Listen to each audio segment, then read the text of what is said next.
Good afternoon, everyone. Another shit show, another one that I am reacting on, and I've really got to stop this crap. Yeah, abysmal today. We looked so stale. No one had any fight whatsoever. Defence individual errors again, absolute nightmare. But City, I mean, they controlled the game massively and made us look terrible. They were so controlling and yeah, really disappointed. It's good to see people in the comments. A lot of Ollie out though, unfortunately, which could be the case by this weekend. We might have to be doing some more reaction tonight. Perhaps we will wait and see. Anyway, listen, get your comments in. We'll dissect it as best we can, and we'll see you shortly.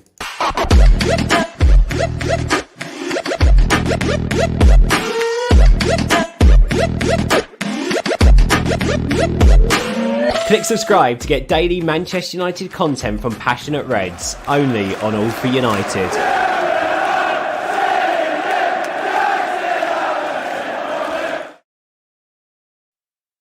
Here we are again, boys. Thanks for joining me on this dismal day. Connor, how's the weather by you, mate? I mean, it's chucking it just reflective of my mood, to be honest. Chucking it down, miserable, depressing. Good to see you anyway. Got a few usuals in the comments. Thanks very much. Brown Knight, we've just started, bro. What did I miss? As per usual, wasn't the result we hoped for, but it was a good try nonetheless. Now I'm not sure it was a very good try at all. Jimmy, great to have you on the show with me again, my man. I hope you're well, buddy. He's got his driving test next week. Just thought I'd throw you under the bus. So hopefully, he'll come back all smiles next week, midweek. Have you ever seen me smile break, so at least we don't have any shit shows to go through again. Yeah, I hope you're well, mate. What did you make of all that, mate? Oh, do I have to go first? Jesus Christ. To be humiliated at home for 2 games in a row is never ideal, to say the least, especially when it's against 2 of your biggest rivals. We had exactly the same problem where City were never out of second gear, 1-2-0, and then we're just taking the mick for the second half, really. I think that performance was worse than the Liverpool one. I think we were probably lucky not to concede 5. At least with Liverpool, there was a couple of moments where you thought we could score. Obviously, create that good chance with Cavani and so on, but there's nothing. It really was nothing. It feels like that. Like City don't take the mick like that against other teams either. I don't think City have had an easier game this season, and they've played some stinking teams. So that's the worst bit about it. I think I've backed him to the hill, as you all know I have, but I really think his time's up now. I hate to say it, but I do not see how we recover from this at all. Yeah, I think you're absolutely right. I mean, we will see over the next sort of 24, 48 hours. I think the writing was already on the wall, really. If I'm honest, I don't think it would have mattered too much whether we got absolutely smashed today, which you're right, it should have been maybe 4 or 5. Fortunately, it was only 2, but the display was absolutely dreadful. And that's, I think we can not even, to be honest with you, I think Gary Neville said this during the game. It must feel like a 5-0 loss because they were so good. City really controlled the game excellently. Collar, good to see you, buddy. Yeah, what were your thoughts on that, mate? Listen, there's not much more to add to this, and I'm getting so fucked off with these reactions. It makes it so difficult. Talk to me. I don't know if you want my reaction because I'm going to get more and more annoyed as this goes. I'm not going to lie. I'll start off with I'm embarrassed as a United fan again, as I was 2 weeks ago against Liverpool. I'm going to swear. I don't care. I'm so fucking sick of this. Every fucking week we're like, oh, where are we going? Oh, we've improved. We've a clean sheet against Spurs. Oh, we do bad against Atalanta. Come to City, and we just take me back to that fucking Leeds game where I came on the reaction show. Mark was hosting. There was a few brilliant guests on. I came on after coming out of Old Trafford, and we were top of the world, thinking, "Oh God, we've got a team this year. We could go and challenge." And now look at us. We're falling away from the top, let alone the title, falling away from the top 4. Let that sink in. We could be 10th by the end of today. That's how low we are dropping right now. Champions League group looks tough. We're going to have our discussion on Ollie like we always do because ultimately it always comes back to the manager. But we lose again today because of individual errors. Bailly and Fernandez on the first one. Fernandez is just lazy and letting them put the cross in, going, it's fine, the two centre-halves will get it.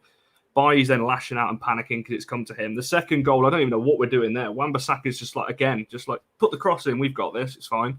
Maguire's then going, oh, the ball's coming. Shaw's like, there's nobody behind me, even though he looked and would have seen him. And then De Gea just panics and whatever. We were better in the second half. I mean, that's me saying we were better in the second half and we had one shot. That Manchester United, one shot in the second half. And it wasn't even on target. One shot off target in 45 minutes at Old Trafford against the Derbies. And that's us sat here going, we played better in the second half. We're a mess. We're an absolute mess. Yeah, abysmal. I mean, Anthony, thanks for joining us, buddy. I haven't seen your face here before. Well, I've not ever seen your face, but I haven't seen your name written here before. But good to see you, mate. And this is a point, actually, when you've had more shots at your own keeper, that says it all. And we were talking about this backstage, actually. I mean, that's pretty abysmal. There was no creativity at all. Hammer, good to have you back on, buddy. I hope you're well. Pretty dismal start. I know you were talking about the Knicks last night, making a comeback, pretty elated, and then here we go and let you down again. And I can only apologise for that. How you doing, and what did you make from all that, mate? I mean, yeah, I'm doing all right, but yeah, that was, the defense. I had like an interaction with Stu on Twitter. I was like, I don't understand, and it's not just been this season or anything like that. I mentioned, like, I was seeing it during last season as well, when these defenders are letting the ball run across them in the box, like, so often, and it's led to so many goals. And I don't understand, like, as a defender, the first thing that you should be doing is either keeping the ball out or getting it out of your box. And, it doesn't make sense, especially with people who have the experience that they do this so often. I don't understand how you're looking over and watching the ball float into your box and nobody's doing any type of reaction, leaving it for expecting the next person. The midfield got overrun. They were just abused today. McFred is just, oh, hey, look at that, right on cue. And then the attack, of course, we just couldn't get anything going. And in terms of Ole, I said it on a show I was on before. I don't know how recent, but I just said, like, it doesn't matter. I didn't think it mattered what was going to happen these next 3 games, that he was gone anyway. They're just waiting for the international break. So, between how the results happened and the way we played, especially against Liverpool and City, there's no way Ole's still here after the international break. Yeah, dreadful. Lots of comments coming in today, guys. Thanks very much. But lots of stick for Ole, rightly so. Lots of Ole out here. That's obviously not what we're about here at this channel. However, as obviously the last few weeks have unfolded, it's very, very likely, and we'll keep you updated if we hear anything. Obviously, I don't think anything's going to happen soon. James, lots of individual errors today. And we seem to be seeing that repeatedly week on week. For the first goal, obviously, Eric Bailly had a really good game midweek. Quite impressed, really good comeback. But he wasn't his normal self today, a bit rash, and he was very rash on that goal, unfortunately, and obviously ended up going in and putting them 1-0 up. And then the same again, I mean, David De Gea, I can't really speak negatively about him. He kept us in the game, stopped us conceding maybe 5 or 6. But he probably, Shaw as well, but culpable, Maguire as well, watched it float over. Shaw, positional awareness was terrible, and then David De Gea probably should have kept it out. But why are we creating so many? Why are we making it so difficult for ourselves? It just reeks of players not playing for the manager anymore. I think that he really has lost the dressing room. I think these are all players individually that we know are much, much better than what they've shown in recent weeks. And as the famous quote by Keane goes, they did it to Mourinho. They were eventually going to do it to Shaw. They're just throwing him under the bus. Whether he's tactically inept or not, it's clear to see that there has been a clear change with the players themselves over this last 6 months or so. We last season we were the second best team in England, and rightfully so. We were playing good football. We had a team of players who were all among the best in the league, and now look at them. We're a laughing stock all of a sudden. And nothing's changed with the shape. Nothing's really changed with the tactics, other than maybe our striker doesn't press. We shouldn't be getting beaten like this when we put up a decent fight against City and Liverpool last season. I can't remember the results off the top of my head, but we actually beat City, didn't we, away from home in our most recent game? So 2-0, wasn't it? yeah, so this is not the same team of players mentally, very clearly. Whether it's a Euros hangover, I can't see how it would be. You're not seeing any other teams' players struggling from the Euros. I think they're throwing him under the bus now. I think, and I think it's pretty clear to see every single game seems to be decided by individual errors, whether it's a bad performance or not. I don't think we've gone a game without gifting the opposition a goal, other than the Spurs game. So that's the big sign for me, that because realistically you can't get rid of an entire squad as much as I'd like to. So I think you just have to sort of meet in the middle and give these players a new manager to try and salvage something. Yeah, but there's talks at the beginning of the season how excited and elated we were with the summer window we've had, with the players we got in, and we've got a great squad. And whilst the squad should be, as soon as they get over that white line, playing, with a lot of passion and as much positivity as possible, we're just not seeing that, and you're not going to get those masses of changes, and it's very difficult to defend the coaching staff and the manager now. Akil, good to see you again, buddy. 11 points off the top and could be 10th by the end of the weekend. I mean, that's appalling. As much as we go in about Arsenal all the time, they could go in front of us, and that's not a good position to be in. Connor, we were talking backstage very briefly, actually. We were talking about after the summer and being so elated, and after the first win against Leeds 5-1, and here we are sitting what could potentially be 10th, and we don't look like winning anything, do we? Well, that's the problem. I can't see. And do you know what's even worse? And I hate saying this as a United fan. I'm not even enjoying watching the games anymore. At least last season, when we were losing games under Ole before, I was like, okay, but at least I'm enjoying watching this team. I like this team. I don't fucking like this team. I'm just so done with it. Like, I'm watching games now going, I'm not even, half-assed what happens really now, because it's just the inevitability of the manager potentially getting sacked is overwhelming, I think, the club. Because every week, every day even, we're talking about the manager or whether he should go or not. And obviously, it's getting more and more that he should be going.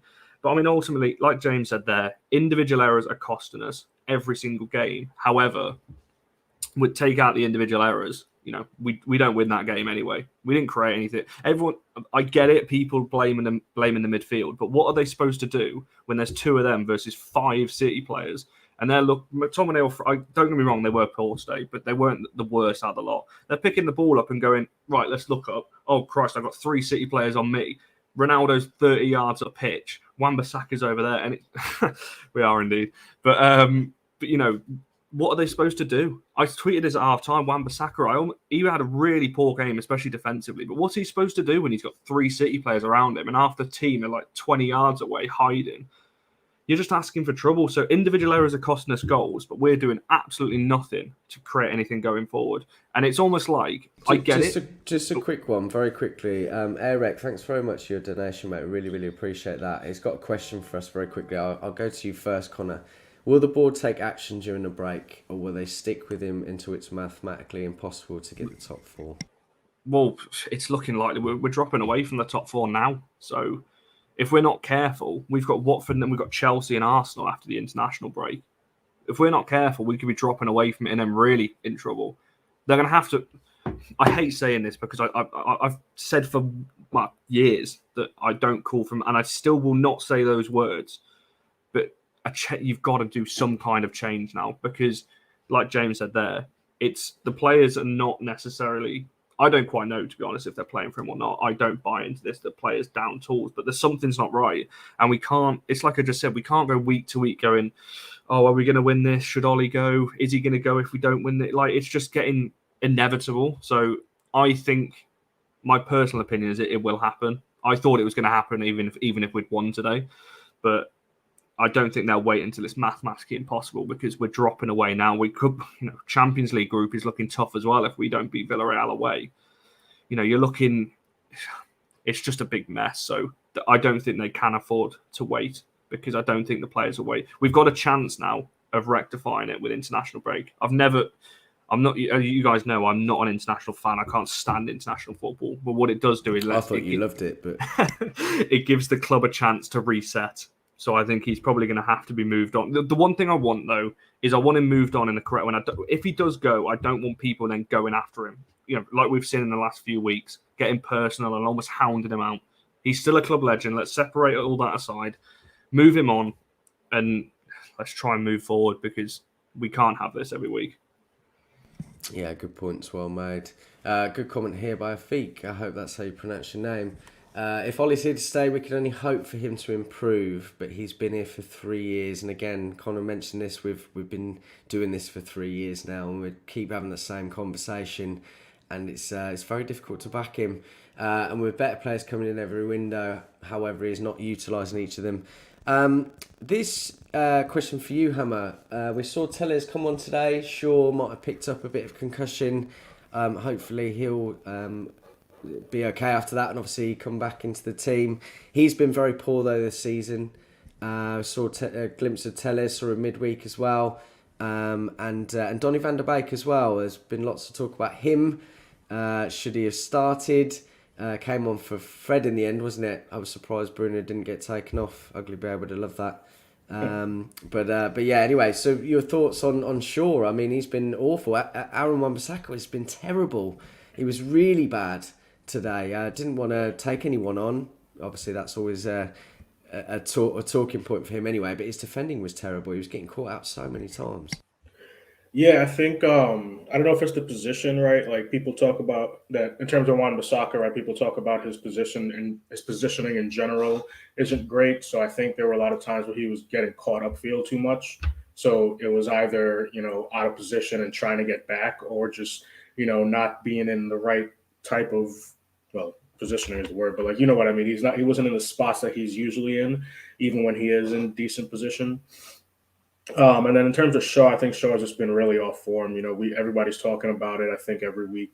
I don't really know what's going on. It could just be a poor run of form, but it's a lot of mental mistakes and a lot of, just, I don't know, a lot of things. Actually, I think that's a term that you guys use probably a lot over there, is schoolboy stuff. It's just a lot of really ignorant mistakes that you shouldn't be making when, one, you've been playing for this long and at this level, so Shaw is the same call I think people are making for Maguire, right? For Maguire, I'm making probably a little more harsh of a call, but he's out of form and you probably do need to drop him. Tellez, we all know, isn't great defensively, but Shaw has been letting things slide, doing way too many dumb mistakes. And then in terms of Wan-Bissaka, in terms of dropping him, I don't know if we can really do that, right? The only option would be Dallo, and we did see him get a little bit of an opportunity when Wan-Bissaka had that red card, and he wasn't great. So I don't think Wan-Bissaka is going to be dropped, but I could see, or not I could see, there should be some dropping of players, Shaw, Maguire, things like that, just to see if anybody else is going to do any better, because they're really mentally, and then just in terms of their actual ability, just seems to be way off the pace.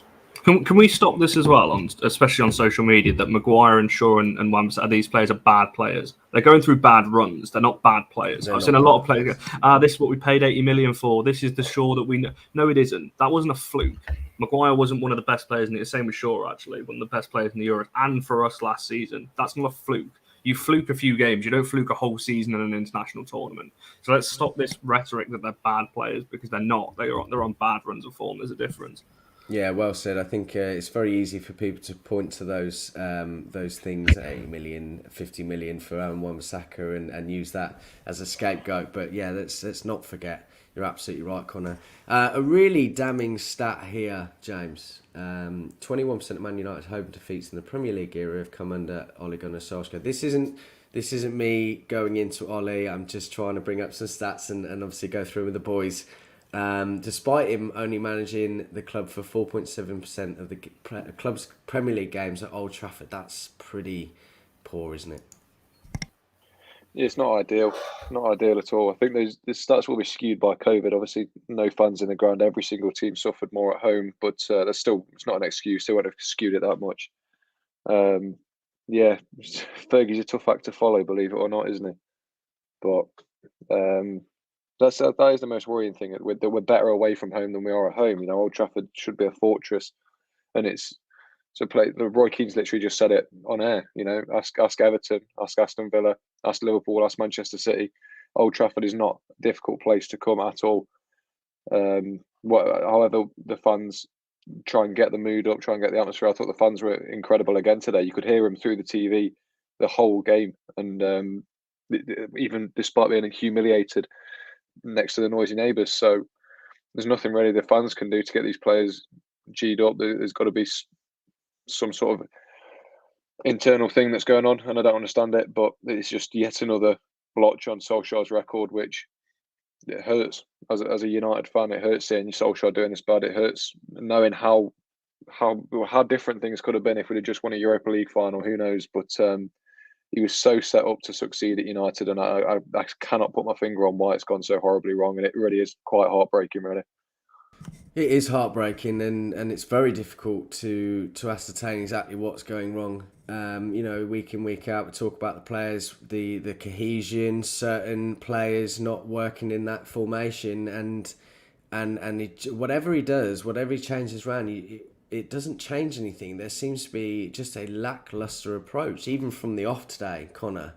We just didn't close anything down at all. We sat back, allowed them to come at us, which you don't do against a team like City, because they will get into their run and control the game and hit the ground running a little bit quicker than us, and that really showed in that first sort of 15 minutes.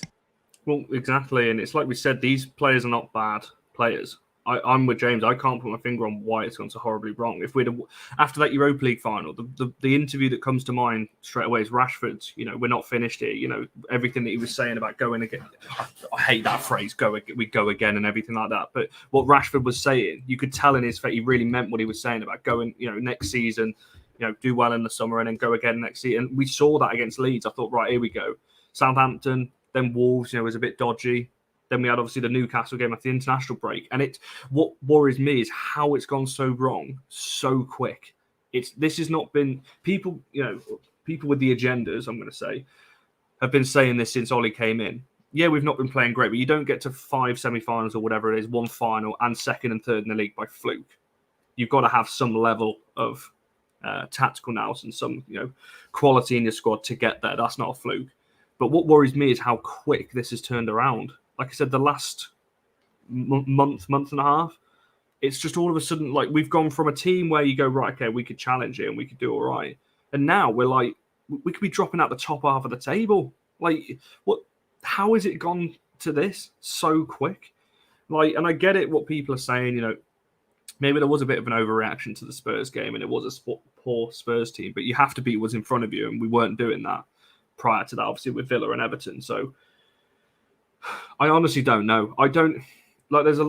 He will get sacked eventually. I don't know who we bring in or whatever. But Karthik has put a brilliant tweet out about these players. Even if which we'll sack Ole. But yeah, they might play well for a few weeks. I think Karthik's tweet was something like they've got a shiny new toy to play with. New manager, everything will be great. And then what's going to happen a year and a half, 18 months down the line? Are we going to see this same shit again? Because I honestly don't know. I wish I could sit here and tell you what is going wrong and what Ole is doing wrong, what the players are doing wrong, what we're doing on the training pitch and everything, but I don't know.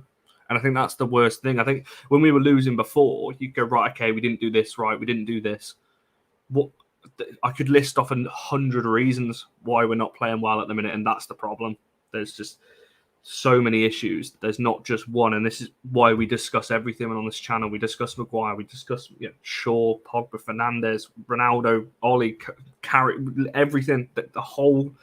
I agree with what someone's just put there, but it's the club's philosophy. The whole philosophy of this club is broken right now. We can't get any worse than this. You could argue, back in the day when we got relegated from the first division and all this. Yes, that was bad. But right now, I've said this after, I think it was after Atalanta. This is the worst I've seen the United fan base in terms of how split everyone is, how toxic it is, the performances that I can remember. I don't remember it ever being like this. And yeah, you can come at me and say, oh, you're only in your 20s, you don't remember what it was like. Even after Mourinho? What was that saying? Even during Mourinho at the end of his I don't think it's far off that, for being totally honest.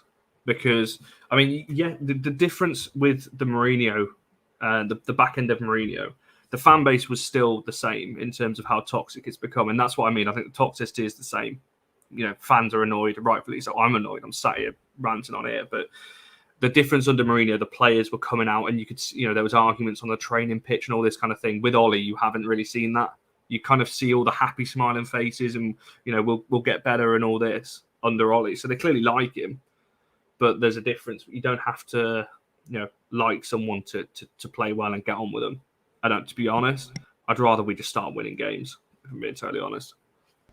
Yeah, and this is, you made a point about how things have changed so quickly. I do, listen, take what I'm saying with a pinch of salt a second, but I do wish that fans weren't so overreactionary and had a bit more patience. Now, I know it's been 3 years, but, there were several times last season we were on a massive run of form. Everyone was absolutely elated. Christ almighty, can win it all. And after the first game, and then very, very quickly, and I know it's been a really poor few weeks, it does change. So, Hammer, if we get a run, if he doesn't go, and we get a run of form in the next few games, do you think that he can fix what's happened, or do you think the damage is already done? I mean, there's always room for something that can turn around, my thing. And I was listening to someone Connor was saying, it's like, when it comes to Ole, I think he does have limitations and what he brings to the table as a manager. And for me, it's just like, and I think we can all agree on this point that with these players, it should all be better quality of play, right? Like there's the players that we brought in to add to what the team looked like last year. It should be at some level of improvement. Now, both you guys said there's different factors, right, that could be playing into whatever's going on, and none of us really know because we don't know. We can't see into every aspect of the club behind the scenes and all that. But for me, it's just looking like, even though we had those good run of forms in the past, that I don't even know if I worded that correctly. I think that Ole, and I think I said it before, I feel like he either has or he's very close to reaching what his ceiling is as a manager in terms of what he brings to the table. And if certain players of a certain level, and a couple of them are who we brought in terms of Ronaldo and Varane, are seeing, and they're never, obviously, right? We all know Ronaldo. We heard about Ronaldo telling the guys to try to keep it together after the Liverpool one, to continue to play and, back your manager until it comes to the very end and all that type of stuff. But I think those guys who have done so much in their career and have seen both in terms of in players and what it takes on the field, but also in terms of some level of managerial quality to win the things that they've won. I think Ole just doesn't have it yet. And I guess the real question is, I don't think anybody does, but the only way to see if he can get it would be to give him more time. But I don't think anybody wants to do that in this moment. And also in this era of football, right? Unless you see some type of result at some point, right? They're going to get rid of you.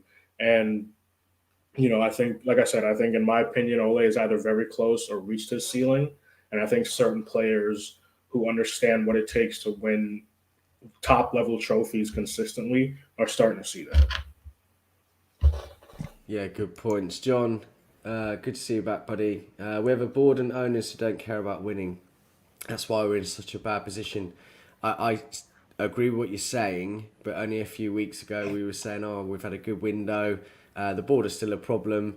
And we weren't in a bad position. It just seems to be a very flippant, to and fro, very quickly. Yes, we've had bad days before, but the club always wanted to win. The board and owners don't. You're absolutely right. I do think that is a massive thing, and it's just unfortunate to see. James, this comment here from Brown Knight. He's trying a different system, but the injuries aren't helping him. Now, that is the case. Obviously, Varane has just not had a very good start to life at United. It's been very unfortunate with 2 injuries now. Cavani, obviously, not available today. Lindelof has had a few problems here and there. Harry Maguire rushed back. Still doesn't, obviously not playing well at all at the moment, but certainly doesn't look fit enough, and I think that could be a massive, massive thing. Do you think it is that we don't have our best 11 because these players are missing? Do you really think that, if we had Varane back, we had the option of Cavani to come on because he's been brilliant the last few times he's made an appearance, that would be what we need? Do you think it's just been a series of unfortunate events and it's not just quite been right for him? Not entirely. I think even when he did have his best squad out, we didn't play well. I think the change in system was more out of desperation than out of reinvention. I think he saw we conceded 5 goals and realised, right, that cannot happen again. Let's get as many defenders behind the ball as possible. But obviously we saw what a full strength squad could do against Spurs. I get it's Spurs, but they were very easy to beat before Conte came in. We did well, don't get me wrong, but that was never sustainable. We didn't actually outplay Spurs in the way that the scoreline would probably suggest. Obviously, he's a victim of injuries, but realistically, what's a Varane and a Cavani going to do today when we didn't have a kick of the ball anyway? It's very hard to have any influence on the game when you don't have it. And I think as good as players that they are, they wouldn't have really made much difference. So it is a fair point. He's been unlucky with injuries, but every club's been unlucky with injuries, and a lot of them get through it. So with the quality that he still had on the pitch, it's very hard to use that as an excuse. Yeah, you're absolutely right. Conor, the creativity, as we spoke about earlier, was non-existent today in particular, but it's been non-existent really for weeks. We seem to sort of get something out of nothing or individual brilliance, but no real passage of play. Why do you think that's the case at the moment? Do you think, obviously we've been talking about Bruno recently, is obviously his assists, his creativity has gone up, not scoring as many goals, but is it everyone else around in the team that's creating the problem? Why are we not creating enough? Well, we don't move. I mean, I'm just listening to Ole there, and one of the first things he said was we're too passive, we can't hold the ball very well. And it's actually quite interesting that this is the first time I've really seen Ole digging the players out, which I think is possibly the right thing to do. And so talking about, you can raise questions about this kind of things, but you've got to raise questions about the players. So in terms of your question about creativity, we don't move. I tweeted at halftime, we're so static, and this is why people won't, because they like to go after him. But this is why I felt sorry for McTominay and Fred. What are they supposed to do when you've got? They were showing a minute ago that the City work rate compared to ours. When McTominay picks the ball up, he's got 4 City players chasing him down. And then he's got to try and find a 30, 40-yard pass over the top to one player. We're just asking for trouble. You've got 5 at the back, so your wing back should be higher up, so to provide the width, because Ronaldo and Greenwood ain't going to do it. And then when Ronaldo and Greenwood did split wide, there's nobody in the middle. We just seem to be the best analogy or best way I can describe how United play in terms of the creativity and all this kind of thing. We play like we're 2 players. We have 2 players less than the opposition. We never seem to have time and space. Whereas Man City today, I'm looking at him going, oh God, look at De Bruyne. He's got acres of space. Gundogan's got acres of space. Rodri's just Bernardo Silva's taking the piss, doing back heels and all this crap. And you look at United, McTominay's got the ball. He's like, oh God, overwhelmed, pass it to Fred. Oh God, 4 players on it. Like, we always play like we're 2 players down. It's like a training exercise when you've got to, that when you stand in a circle and you've got 2 players in the middle chasing the ball down to each person, you've got to try to pass it around them. That's genuinely how I feel we play like sometimes. So you can go after Bruno, and Bruno didn't have a good game today. Greenwood and Ronaldo, I don't know what they're supposed to do, to be honest, when they're like that, because there was go if you watch the game back, if you really want to torture yourself. Ronaldo picks the ball. I think it's about 30 minutes in or something like that. Wan-Bissaka wins the ball back. Ronaldo gets the ball, drives forward, and he's got 3 City players in front of him. And you're like, right, okay, where's the pass?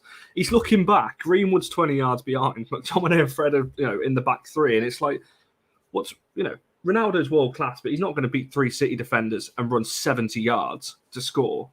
If that's what we're asking him to do, then we're never going to score anything. So we just don't move enough. It's the basics of football. Anyone who's played football or coached it or whatever, pass and move. You're taught that from the age of 4 when you first start. We don't. We pass and pass.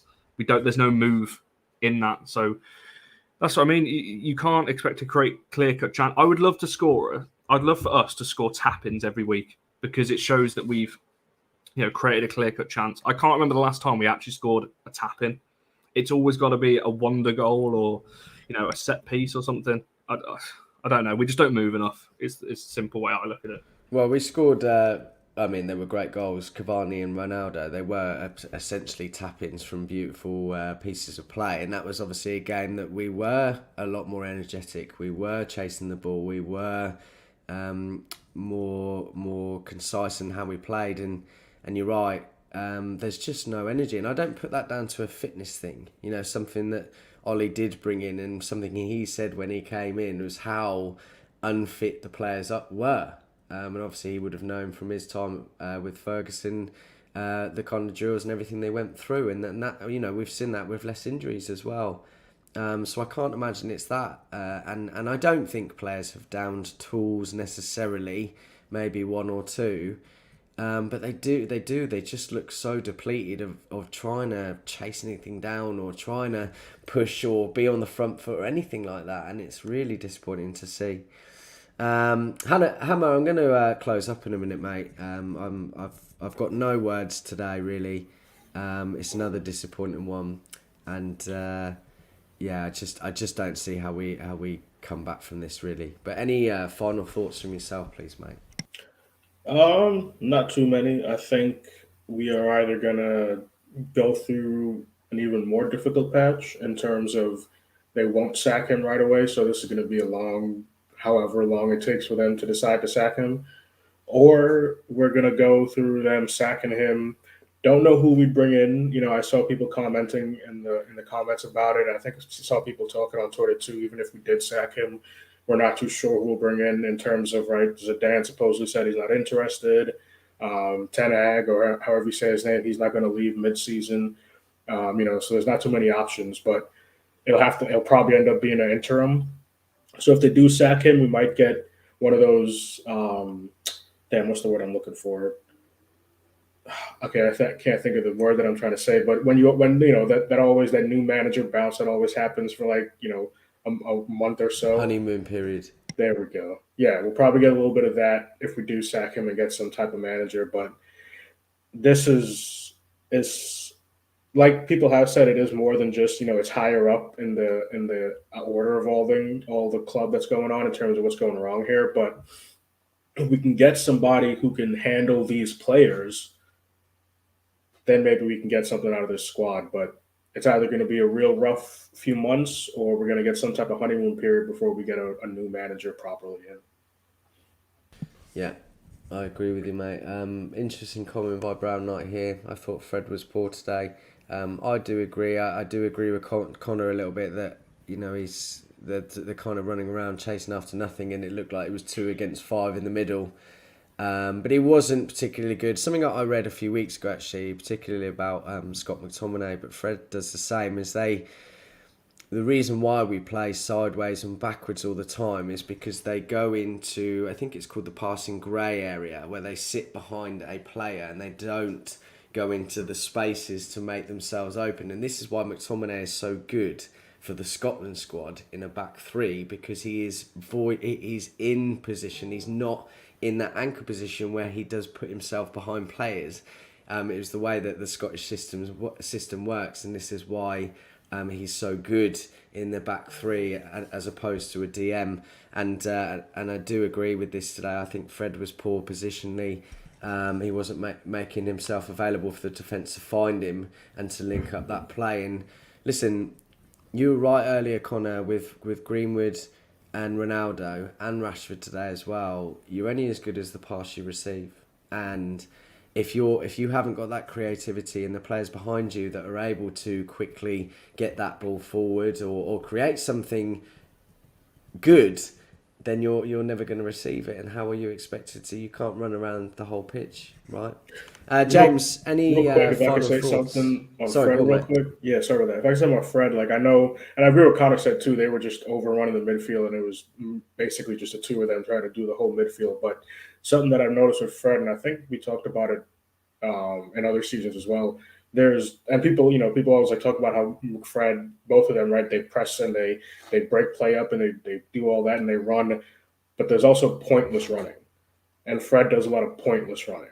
Like there were several times today where I saw him press all the way up to what would be considered the left wing position.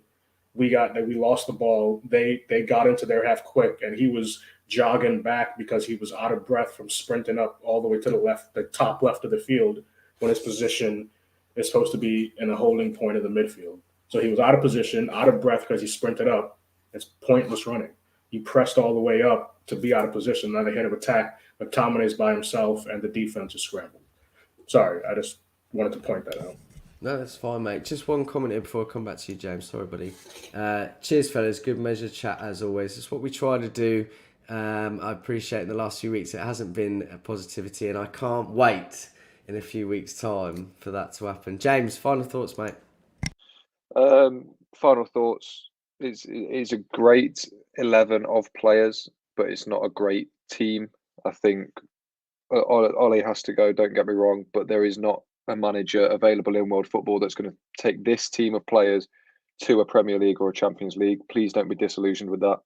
There's no balance. There's no balance is the key word. Yeah, it's not a good team. It's great players that do not make a good team. We've seen that. Solskjaer did everything he can, and he almost got it right. And I realistically, I don't see any manager in world football that makes us Premier League or Champions League winners, especially with the quality around us. So it's going to take more than just a manager change for us to win the league. It's going to take a big clear out, a whole squad reshuffle. So when this new manager does inevitably come in, enjoy the honeymoon period. But like Connor said earlier, we're going to be exactly where we are in 18 months if players don't come and go from this squad. Yeah. Good point, well made, mate. Just quickly, Jarvis here. I'm afraid Ollie can't turn this around. Thanks for the rebuild, Gaffer, but it's time to go. Let's bring in Laurent Blanc and save the rest of the season.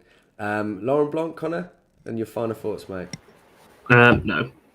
The thing is, for me, it's like I don't like just banding managers about because I agree with what James said. It'll be great for the first 8 months, and we'll probably win the first. If Ollie gets sacked over the internationals, we'll beat Watford, and they'll be like, "See, look at that! Look at the change of style." When in reality, people don't realise it actually takes about 18 months to drill a style into a team. So I don't want to hear any of that if we do start, winning games initially.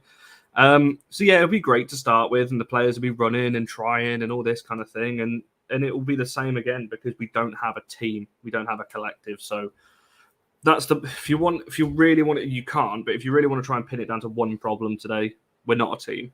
We're a good group of players. We've got a lot of quality players. We don't have a team, and that's the problem. Which is why we don't create that much, certainly in these kind of games, and we cannot defend for the life of us. And the thing is, as well, it's confidence as well. The only if you really want, there's a couple of positives I'll try and end on. Obviously, Ahmad in the under-23s, if you want to take that, because he is technically a first-team player, so he played quite well today. I guess the only other thing I'm really clutching at straws here is we didn't capitulate like we did against Liverpool. It would when that first goal went in, I'm pretty sure we all had the same thought. Oh no, here we go. Like it was going to be another 5. And to be fair, I think the only reason it wasn't is because of City just weren't clinical like Liverpool were. Well, they haven't got an out-and-out strong number 9. They wanted one in the summer, and I tell you what, if they had one today, it would have been 5 or 6. Yeah, exactly. So that's maybe a little bit of a positive, but I mean, there's hardly any. But yeah, we're just gonna have to, follow on into the international break and see what happens from there. I'll be absolutely amazed if Ollie is still in charge when we come back to play Watford after the international break. But yeah, if you do want some positive though, the women's team play tomorrow, so we're chasing champion. At least we're chasing Champions League in the women's side. So that's on BBC One tomorrow. So as if Anthony is still in the comments, you'll hear Anthony before you see him on TV. So definitely watch the girls tomorrow because we're actually doing all right this year. So contrary to what the men's side are doing. Well, we need some sort of positivity, don't we? And I've said to you before, let me tell you, it was a great day when I went to watch them, and it's obviously a good thing to watch. And of course, it's Manchester United, and we are a club that supports obviously lots of different teams, under 23s, women's, and everything. So it's always important. Boys, 45 minutes of kind of negativity after a disgusting performance, and I really appreciate that. Thanks for taking 45 minutes of your time out of the day to talk to me on here. Thanks for everybody in the comments. Really appreciate your comments. Good to see some new faces. Good to see the current ones as well. And yeah, listen, we've got another positive movement tomorrow night. I will be hosting Uncut. Now, I don't know whether that's going to be at 9 or 10, but we will let you know. But yeah, I'm stepping in for Karthik, who can't be there this week. So make sure you tune in for that. It'll be a lot more laughs and jokes and that type of thing, at least, or at least we'll try. But anyway, yeah, thanks everybody for tuning in. Get the likes and subscribes in, and we'll see you next time.